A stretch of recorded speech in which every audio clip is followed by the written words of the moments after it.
We're going to do two things today. First, we're going to use our new Teresa Mold from Winston and Walter.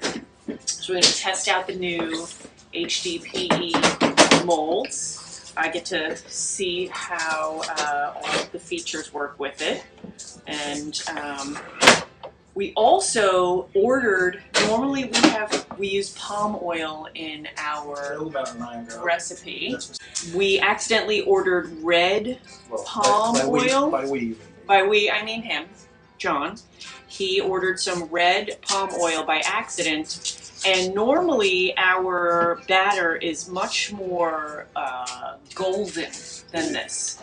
So this red palm oil, we've been reading up on it, and it's got a lot of the same.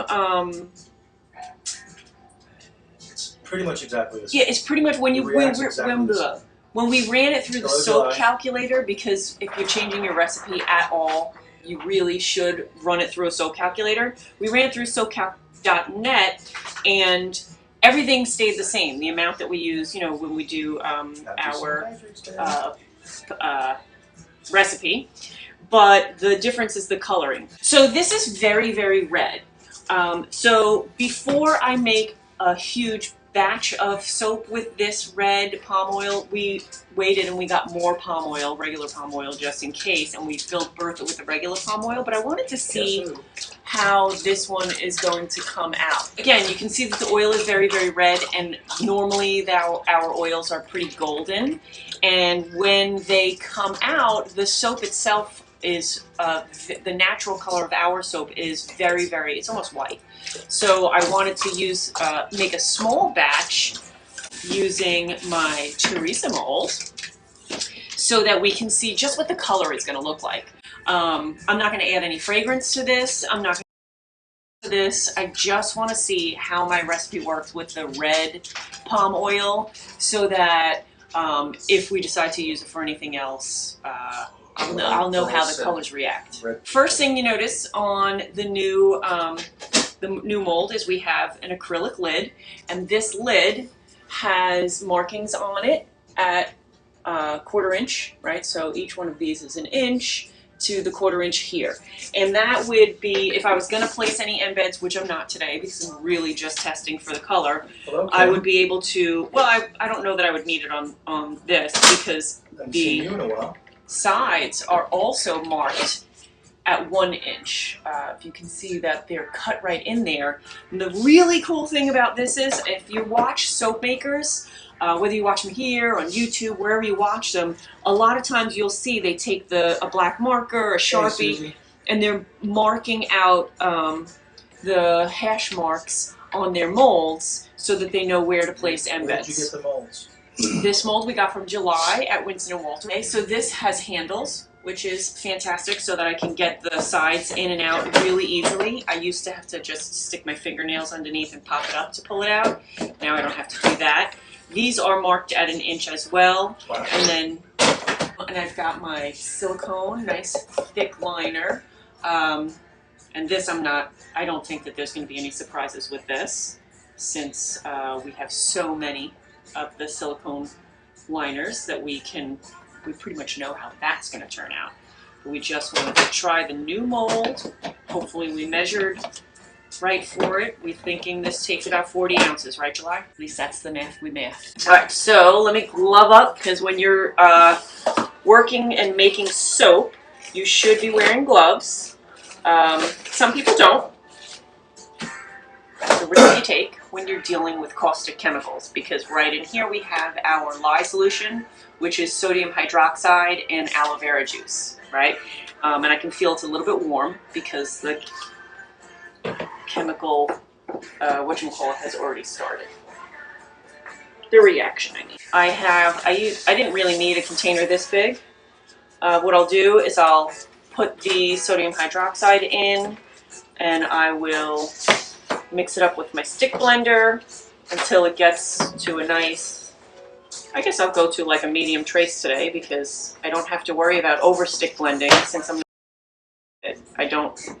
not adding any color, I'm not adding any fragrance. I don't have to worry that it's going to accelerate on me.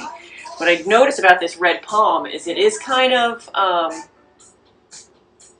discoloring the container, almost like turmeric would. But when I melted it in the bowl beforehand and I scraped it out, it came off really easy. So let's start.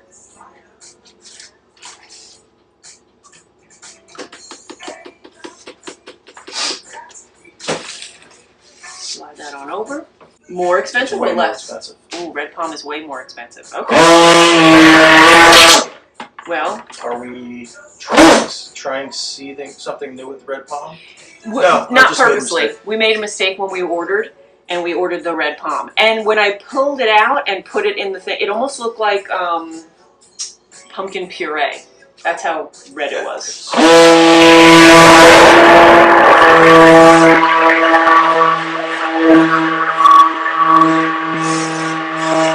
It's much lighter now. I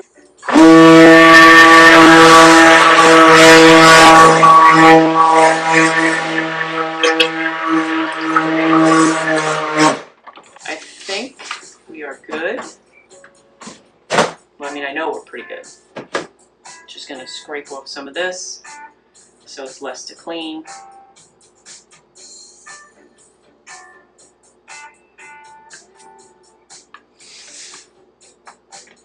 And since, again, we're not doing anything special with it, except checking it out, how it works. Wow, look how it pops against that blue signature blue liner. Looks like Met colors. Oh, that's about right. What's up, Meth? And now we'll put on our lid, which fits on nice and snug. Nothing will get in it. And we're good to go. So this is our new Teresa mold. And we'll probably be using this one because it's more closely resembles our size bar when we do customs. So things that we know about this is we have a lid, which we kept on yesterday. And July mentioned that if you keep the lid on, it's probably going to collect a little bit of moisture underneath. But that's fine. It did yesterday. I meant to take a picture of it, but I got distracted. And then when I came back, the moisture was gone. So that wouldn't really do anything to the soap. Maybe help prevent soda ash, but ash, so I don't know. So another cool feature is the lid itself has measurements on it that are to the inch, which are cool to look at. I don't know that really you would need them for this. Unless I was going to put some embeds on, I might, you know, keep it like this to see that my inches are lining up. So that's a help right there. I do have two handles on the sides, so the sides come right out. And if this was dirty, which it's not because I wiped it off yesterday when I had a little soap drip on it, I could put this right in the dishwasher. I wouldn't put this on the bottom. I mean, you might be able to put it on the bottom, but I wouldn't, personally, would not put this on the bottom. Okay, so then we have the bottom, which has cutouts here. The old molds that we had didn't really have this little cutouts, and those are good for when you're grabbing it to pick it up, because honestly, I'm not going to pick it up from these handles because that'll just lift this. When I want to pick it up off the table, I don't have to try and slide it or whatever. I can just pick it up right there. So that's another cool feature that this mold has. So now let's get to the pièce de résistance. The signature blue liner, which in the video looks a little bit purple right there from what I'm seeing, but this is super blue.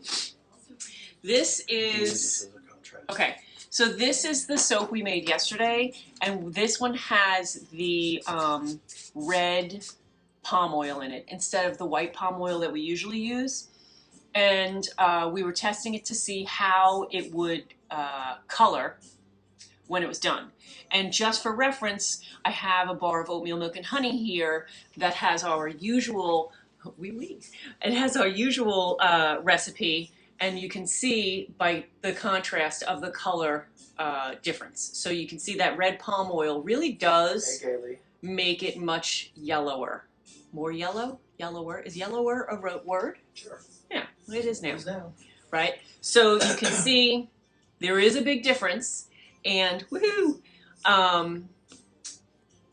So this one I don't know that I would use if I was doing anything fancy with colors or anything like that. But other than that, it performed well in the soap. It didn't cause it to accelerate. It didn't cause it to slow down. It did exactly what the other palm oil does. The only difference I'm seeing right now is in the color. So when we do things like naturals, like our turmeric soap and beet soap, all those kinds of things, we'll use the red palm oil.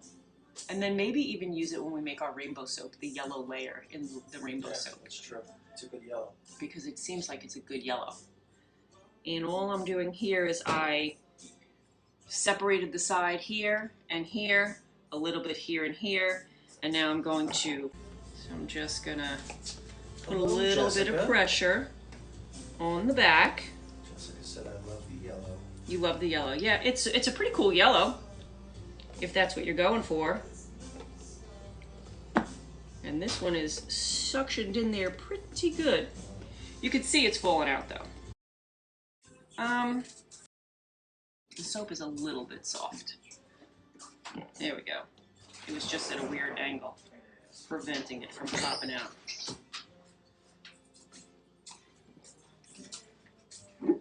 There we go. And we're out. Jessica said, what soap is it? This is just a tester that we did. And this is going to be a pretty quick, boring video. Cut. What scent is it? It's unscented, completely unscented. It's just a plain bar of soap. It was a test mode. With no fragrance and no colorant. And we used, John had ordered red palm oil instead of regular palm oil. We use, and I just wanted to test it to see how it performed. So you can see the difference in our usual batter and with the white palm oil, and then this one with the red palm oil. All right, so we're gonna pop this in here, and I will. Let's see what it looks like on the inside. Sure. I saw it was gelling immediately last night, by the way. Oh, this was gelling? Yeah. So we'll get a couple of little samples out of this. Gelling, I can check. Where's, that's worth the wait, it's my favorite.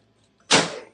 1, 2, 3, 4, 5, 6, 7, 8. So this gets 8 full bars of our size soap, which is bigger than an inch. You would get 1, 2, 3, 4, 5, 6, 7, 8, 9, 10 bars if you were cutting them at 1 inch. So 8 bars is not too shabby, right? And they're all just going to be, it actually looks like cheese. It looks like I should put a plastic wrapping on it. So this is what we're going to do. We're just going to test it. And then at the end of, a month after it cures, we'll take another look at it. Yeah, it does look like a block of cheddar cheese. Then maybe we will give away some of these bars.